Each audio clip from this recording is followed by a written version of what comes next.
Parkinson's லான்னு சொல்லி ஒன்று இருக்குது. அதென்னா பெரிய விஷயம் ஒன்றும் இல்லை. சிம்பிளாக நாம் டெய்லி லைஃப்பில் ஃபேஸ் பண்ணுற விஷயந்தான். இப்போ ஒரு காலேஜில் ஒரு அசைன்மெண்ட் வந்து எங்களுக்கு கொடுக்குறாங்கன்னா அந்த அசைன்மெண்ட் வந்து 1 வீக் டெட்லைன் வச்சு கொடுப்பாங்க. அந்த 1 வீக் டெட்லைன் இருக்கு தானே அப்படின்னு போட்டு இந்த பிரைன் என்ன செய்யும், 3 days ரெஸ்ட் விட்டுரும்.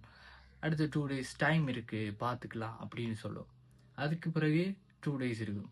அந்த 2 daysல நம்ம பிரைன் பேனிக் மோட்ல போயிடும். ஐயோ கம்ப்ளீட் பண்ணணுமே அப்படின்னு சொல்லி. அந்த பேனிக் மோட் நம்மளோட பிரெயினை ஃபோக்கஸ்டாக, நோ டிஸ்ட்ராக்ஷன், அந்த ஒரு ஃபோக்கஸ் வந்து எஃபிஷியண்டான ஒரு வேல நம்ம அவுட்புட்டை கொடுக்கும். ஸோ இந்த பார்க்கின்சன்ஸ் என்ன சொல்கிறாருன்னு சொன்னால், work expands to fill the time avail for it's completion சொல்லி. அது என்னன்னா, நம்மளோட ஒர்க் வந்து அந்த டைமுக்கு ஏற்ற மாதிரி எக்ஸ்பேண்ட் பண்ணு, ஸ்ட்ரெச் பண்ணி வச்சுக்கும். அந்த ஒர்க் வந்து டைமுக்கு ஏற்ற மாதிரி எக்ஸ்பேண்ட் ஆகிறதால அந்த ஒர்க் வந்து நம்ம ஷார்ட் பீரியட் ஆஃப் டைமில் டெட்லைன் செட் பண்ணோம்னு சொன்னால் அந்த ஒர்க் வந்து வேலைக்கு முடியும், எஃபிஷியண்டாக முடியும். அதே மாதிரி லாங் டேர்முக்கு நாம் செட் பண்ணிட்டோம்னு சொன்னால் அந்த ஒர்க் வந்து ஈடுபட்டுட்டே போகும்.